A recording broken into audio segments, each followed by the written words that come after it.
नमस्कार दोस्तों, स्वागत है आप सबका भद्रा आईएएस एकेडमी में। दोस्तों आज का डेट है ये 10th of सितंबर एंड असम ट्रिब्यून के specific current affairs news analysis के डिस्कशन में मैं शुभदीप आप सभी का स्वागत करता हूँ। चलिए सबसे पहले असम ट्रिब्यून का ये आर्टिकल डिस्कस कर लेते हैं एडिटोरियल पेज से, जहाँ पे बात की गई है Assam state school education board का फॉर्मेशन हो रहा है।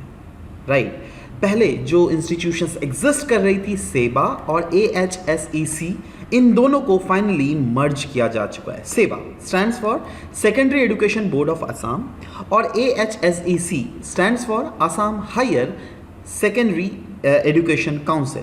इन दोनों को मर्ज करके एक नया इंस्टीट्यूशन का फॉर्म किया गया है। इस नए इंस्टीट्यूशन का नाम है ASSEB, that is Assam state school education board. याद रखिएगा, क्योंकि अभी से मैं इस आर्टिकल में सब समय ये वर्ड ही यूज करूंगा ASSEB, जो कि नया एक इंस्टीट्यूशन खोला गया है जिसका फुल फॉर्म है Assam state school education board. अब ये जो इकलौता एक बोर्ड रहेगी जो कि अब पूरा असम के सेकेंडरी एजुकेशन को ओवरसी करने वाली है। That is it will regulate, it will supervise और साथ ही साथ ये डेवलप करेगी सेकेंडरी एजुकेशन, है ना। और जो करिकुलम सिलेबस या फिर कोर्सेज हैं जो कि क्लास 4 से लेकर क्लास 12 तक के स्टेजेस के बीच में ज़रूरत है, उन सब चीज़ के रिस्पॉन्सिबिलिटी इन्हीं को मैंडेट किया जा रहा है ASSEB को। Right, so let's discuss about it. जैसे कि मैंने बोला, यस ये रेगुलेट और सुपरवाइज करेगी सेकेंडरी एजुकेशन को, ओवरसी करेगी करिकुलम सिलेबस और course for the grades 4 to 12 और साथ ही साथ यहाँ पे एग्जाम्स का कंडक्शन के ऊपर भी इन्हीं को ऊपर जिम्मेदारी दिया गया है ना। सवाल होता है दैट ये चेंजेस ऐसे क्यों लाए जा रहे हैं, तो उसका मेन जो रैशनल बोला जा रहा है वो है नेशनल एजुकेशन पॉलिसी ऑफ 2020, क्योंकि नेशनल एजुकेशन पॉलिसी में क्लियरली बोला गया it calls for substantial change in school education. It aims to improve the educational standards as well as management in the region of Assam as well, right? But कुछ यहाँ पे precautions and concerns जताए गए इस article में, जो कि काफ़ी ज़्यादा इंपॉर्टेंट है। और वो कंसर्न्स और प्रिकॉशंस है क्या, बोला जा रहा है देखो इसका इम्प्लीमेंटेशन जो है ना काफ़ी बड़ा चैलेंज होने वाला है, क्योंकि अगर आप स्कूल एजुकेशन में कोई भी चेंजेस ला रहे हो उसको केयरफुली हैंडल भी तो करना पड़ेगा। हम लोग को इंश्योर करना पड़ेगा that education up to class 10 जो है वो तो मेंटेन ही रहे, क्योंकि 10th तक एक ऐसा इनिशियल फेज होता है ना बच्चों के माइंड के डेवलपमेंट का।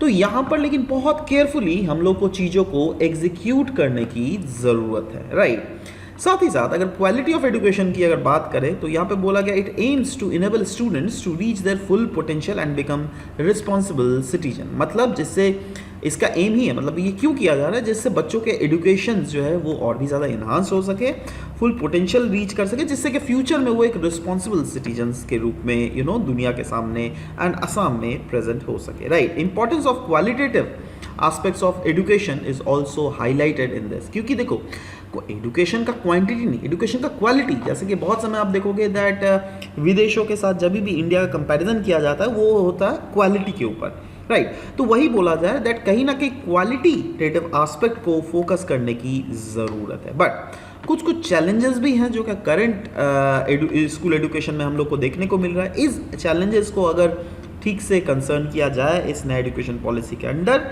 तो चीज़ें काफ़ी हद तक सुधर सकती है। जैसे बोला जा रहा है परफॉर्मेंस इशू, अभी अगर प्रेजेंट एनुअली लोग पास परसेंटेज देख लीजिएगा बच्चों का, वो काफ़ी ज़्यादा कम है ना, बहुत सारे स्कूल्स इंक्लूडिंग गवर्नमेंट स्कूल्स में भी। इसलिए बोला जा रहा है दैट एक ऐसे मैकेनिज्म बनाने की ज़रूरत है जिससे टीचर्स को भी अकाउंटेबल ठहराया जा सके।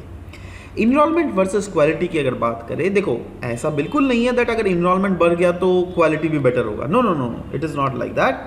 बल्कि हम लोग को जो भी अभी प्रेजेंटली क्वालिटी कंसर्न्स है उनके ऊपर एक कमेटी का गठन करना पड़ेगा और कमेटी डिसाइड करेगी as to what are the concerns that are still existing in the enrolment, right. उसी के हिसाब से हम लोग को एक्शंस भी लेने पड़ेंगे। Implementation of national education policy of 2020 बोला जा रहा है there is seamless transition, that is जो भी चेंजेस हो रही है या फिर होने वाल रही है अभी, राइट, उसको हम लोग को स्मूथली इम्प्लीमेंट करने की ज़रूरत है जिससे अवॉइड किया जा सके स्टूडेंट्स और टीचर्स के बीच में any disruptions, right. Next is higher secondary transition की अगर बात करें तो कंसर्न्स तो वैसे जताया जा रहा है दैट हाँ अगर कैसे अगर ट्रांजिशन करेंगे हायर सेकेंडरी सेक्शंस में फ्रॉम कॉलेज टू स्कूल्स तो क्या होगा, इसीलिए हम लोग को लॉजिस्टिक्स और मैन पावर इन स्कूल्स इसमें हम लोग को फोकस रखने की ज़रूरत है। इंफ्रास्ट्रक्चरल चेंजेस और साथ ही साथ स्टाफिंग नीड्स को भी हम लोग को देखने की ज़रूरत है, क्योंकि बहुत सारे ऐसे स्कूल्स हैं ना जो अभी भी फेस कर रहे हैं बहुत सारे इंफ्रास्ट्रक्चर डेफिशिएंसीज। जैसे वहाँ पे लैब्स किसी के स्कूल्स में नहीं बने गए, किसी स्कूल्स में प्रॉपर बैठने या फिर बेंच या फिर प्रॉपर जो बाथरूम्स है ये सब चीज़ें नहीं बनी हुई है। तो देखो अगर ये सब चीज़ें नहीं हुई तो एक होलिस्टिक वे में हम लोग को देखना पड़ेगा ना। लैक ऑफ टीचिंग फैकल्टीज, ये जी हाँ देखो टीचिंग फैकल्टीज होना नहीं, एफिशिएंट टीचिंग फैकल्टीज का होना बहुत ज़्यादा ज़रूरत है, right. Preparation for additional burden, बोला जा रहा है school must be equipped to handle the additional responsibilities as well, जो क्या गवर्नमेंट के द्वारा दिया जाए। तो इसीलिए हम लोग को एक क्लस्टर अप्रोच के तहत हायर एजुकेशन को फोकस देना पड़ेगा। कॉलेजेस को ऑर्गेनाइज करना पड़ेगा इनटू क्लस्टर्स और टीचर फ्रॉम वन कॉलेज जिससे दूसरे कॉलेजेस में भी पढ़ाया जा सके, जिससे टीचर्स के शॉर्टेजेस को फुलफिल किया जा सके। अर्बन रूरल डिवाइड जो कि एक बहुत ही इंपॉर्टेंट एस्पेक्ट है, वो चीज़ को हम लोग को यहाँ पे फोकस करने की ज़रूरत है, क्योंकि यस कंसर्न्स यही जताए जा रहे हैं दैट देखो अगर ऐसा हो गया तब तो सब लोग अर्बन रीजन में भागने की कोशिश करेंगे, रूरल रीजन में तो नहीं रहेगा कोई, और रूरल में रीजन में अगर कोई नहीं रहेगा तो यस एजुकेशन क्वालिटी जो है रूरल रीजन की वो दिन बर दिन खराब होती रहेगी। तो इसीलिए अर्बन और रूरल एरियाज़ के बीच में अगर एजुकेशनल डिस्पैरिटीज़ देख लीजिएगा वो बढ़ता रहेगा। इन चीज़ों को हम लोग को कंसर्न करने की यहाँ पर ज़रूरत है। नेक्स्ट आर्टिकल भी असम ट्रिब्यून का दिया गया, यहाँ पे बात की जा रही है वर्ल्ड सुसाइड प्रिवेंशन डे 2024। ये जो है आज सेलिब्रेट किया जा रहा है और इसका एम है to promote open discussion on mental issues, क्योंकि देखो अभी मेंटल इश्यूज़ होने से ना क्या हो जाता है दैट बहुत समय जो लोग हैं वो गलत स्टेप्स जैसे सुसाइड कर लेते हैं, राइट। तो ये जो इस्टेब्लिश किया गया था इस डे को 2003 में international association for suicide prevention और वर्ल्ड हेल्थ ऑर्गेनाइजेशन के द्वारा, और इसका मेनली जो गोल था वो यही था दैट जो सुसाइड के रिलेटेड अटेंशन है इसको फोकस में रखा जा सके। पहले तो इनफैक्ट पता है इन चीज़ों के बाद ही इंडियन का पहले तो suicide was crime in India, पता है कोई अगर सुसाइड करता ना तो अगर अटेम्प्ट भी कर रहा है तो उसको फिर से जेल में भर दिया जाता था। अरे भाई एक तो वो बेचारा ऐसे ही मेंटल हेल्थ का मारा हुआ है, ऊपर से आप उसको जेल में भर रहे हो। तो बाद में इन चीज़ों को हटाया भी गया इंडिया में। सो एज इवन तो ये जो world suicide prevention day celebrate ही किया जाता है ना, इसलिए किया जाता है जिससे इस स्टिग्मा को रिड्यूस किया जा सके, अवेयरनेस को रेज किया जा सके among organisations, government and the public, और साथ ही साथ प्रमोट किया जा सके मैसेज दैट हर एक सुसाइड को हम लोग प्रिवेंट कर सकते हैं। क्योंकि सुसाइड एक ऐसा चीज़ है ना जिसको डिकोड करना काफ़ी ज़्यादा मुश्किल है दोस्तों। आप लोगों को लगेगा दैट जो स्ट्रॉन्ग लोग हैं वो सुसाइड नहीं करते हैं, अरे भाई कैसे नहीं करते हैं। ऐसे बहुत सारे इंसिडेंसेस हैं जहाँ पे लोगों ने सुसाइड किया हुआ है और उसके दोस्त लोग क्या बोलते हैं दैट नहीं ऐसा तो हो ही नहीं सकता, he was very strong, she was very strong, she can not do suicide, he can not do suicide. Sushant Singh Rajput के साथ क्या हुआ था, है ना, ही सुसाइडेड, रिपोर्ट तो यही बोलती है, बट यस लोग क्या बोलते हैं नहीं उन्होंने सुसाइड नहीं किया था, वो अल्टीमेटली शायद उन्होंने किसी ने उसको मारा है। देखो वो बोलने के लिए being we are very die-hard fan of Sushant Singh Rajput, probably that's why we are telling that, but he was very strong, still he did that suicidal attempt. So ऐसा नहीं है that strong लोग नहीं करते हैं, तो सवाल होता है that क्यों करते हैं, है ना। अच्छा क्या हम उस सुसाइड को रोक सकते थे, क्या सुशांत सिंह राजपूत अगर कुछ भी हिंट देते तो क्या लोग उनको कंसोल कर सकते थे, जी इसीलिए इस टाइप के डेज को सेलिब्रेट किया जाता है। 2024 का थीम है दैट कैसे हम लोग नैरेटिव को चेंज कर सकते हैं अराउंड सुसाइड, और इसलिए एम्फेसाइज किया जाएगा moving from silence and stigma to openness, understanding and support. Advocate किया जा रहा है for mental health policies and legislations, साथ ही साथ इंक्रीज जिससे एक्सेस किया जा सके केयर और सपोर्ट का, और साथ ही साथ इन्वेस्ट किया जा रहा है on research for evidence based interventions, जिससे आने वाले समय में सुसाइड्स के रेट्स को घटाया जा सके। मेंटल हेल्थ स्टैटिस्टिक्स अगर देख लीजिएगा, कुछ स्टैटिस्टिक्स इस आर्टिकल में डिस्कस किया गया, सो लेट्स डिस्कस अबाउट दो स्टैटिस्टिक्स। फॉर एग्जांपल एडोलेसेंस अगर देख लीजिएगा yes, global mental disorder rate अगर देख लीजिएगा 13% है of the disease burden in the individual, जो क्या 10 से लेकर 19 साल के बीच में रहता है। इनफैक्ट अगर रिस्क ऑफ क्लिनिकल डिप्रेशन देख लीजिएगा तो 10 से 19 साल के बीच में 34% ऐसे लोग हैं जिनका रिस्क है दैट हाँ ये लोग डिप्रेशन में जा सकते हैं। नेशनल मेंटल हेल्थ सर्वे जब कंडक्ट किया गया था 2015-2016, उसमें पाया गया मेंटल हेल्थ प्रॉब्लम जो है वो 7.3% लोगों को है। और अगर देख लीजिएगा Kamrup metro in Assam only, depression rate is रफली अराउंड 22.2% एंड एंजाइटी रेट जो है वो 24.4% है और स्ट्रेस रेट जो है 6.9%। तो can you see that in these metro cities also you can clearly see that yes what are the depression rate. अब देखो ये डिप्रेशन होगा उसके बाद ही तो धीरे धीरे अब डिप्रेशन होता क्यों है? ऑफकोर्स किसी की ज़्यादा देखो छोटे छोटे बच्चों 10 से 19 साल है ना, क्या यहाँ पर क्या होता है, यहाँ पे यही है निब्बा निब्बीज होते हैं ज़्यादातर लोग, राइट। तो ये तो चीज़ होता ही है, बट बहुत समय प्रेशर, पढ़ाई का प्रेशर होता है, उसके कारण भी ये सब चीज़ें होती है। तो पेरेंट्स को भी समझना चाहिए that don't put pressures on their your children. At the same time you need to make sure that हाँ ये जो छोटे में कभी भी अगर उन लोग को काउंसलिंग का फैसिलिटीज़ जिससे अवेलेबल होना चाहिए। बहुत सारे फैक्टर्स है जो कि इसको कंट्रीब्यूट करते हैं। प्राइमरी इश्यूज़ तो एक तो है दैट मेंटल इलनेस के रिलेटेड नॉलेज ही नहीं होता है ना, और स्टिग्मा भी है against the mental health and seeking help that अरे भाई लोग कभी मेंटल हेल्थ अगर ये करेंगे तो लोग सोचेंगे अरे ये पागल हो गया क्या, है ना, और पागल को तो एक अलग टाइप से देखा जाता है ना। तो यस, इसीलिए ये सब चीज़ें हम लोग यहाँ पर देखने को मिलता है, राइट। मेंटल हेल्थ लिटरेसी अगर बात करें 33% of adolescent have inadequate knowledge about mental health issues. There is lack of understanding is a barrier to seeking support. जब आपको पता ही नहीं है दैट हाँ मेंटल हेल्थ इश्यूज भी होते हैं लोगों को and this is very normal, right. तो आपको you have need to understand this fact and at the same time अगर आपको भी, जी हाँ दोस्तों, अगर मैं आपको बोल रहा हूँ जो क्या ये इस वीडियो को देख रहा है, अगर आपको भी या फिर आपके आजू बाजू कोई भी दोस्त को ऐसा फीलिंग हो रहा है, please do consult any health expert. Please, if you are not feeling like that, please do consult me,